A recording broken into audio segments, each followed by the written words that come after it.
Well, while Putin gives his support to the Indians, the Kremlin once again resumes its discourse of presenting the nuclear saber.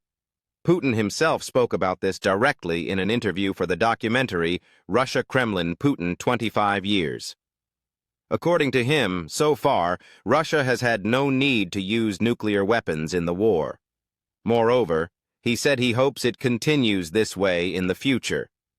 Putin said that Kiev tried to provoke Russia into making mistakes.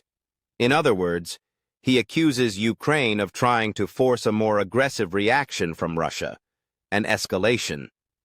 But he said that Ukraine has, in a responsible way, held back in this regard. This kind of statement needs to be read very carefully. It's not a direct threat, but it ends up reinforcing the narrative that Russia is technically ready for any scenario. According to Putin himself, the country has no initial intention to use this type of weaponry, but is prepared.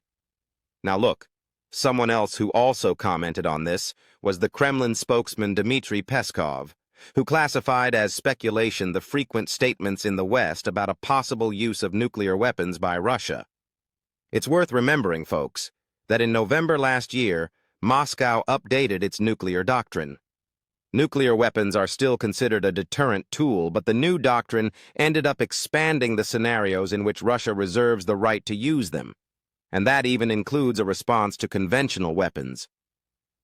Well, now changing the subject. And here I want to make it clear that we are dealing with information that has not yet been officially confirmed.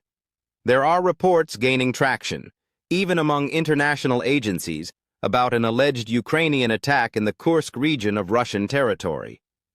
According to Russian war bloggers, Ukrainian forces allegedly crossed mined fields using special vehicles and launched missiles against targets on the border. As I always say here, we need to be cautious with this kind of information. Personally, I don't like to comment on rumors spread only by Russian and Ukrainian war bloggers. But even major news agencies like Reuters are talking about these reports. These accounts, as of the recording of this video, have not been confirmed by either Moscow or Kyiv.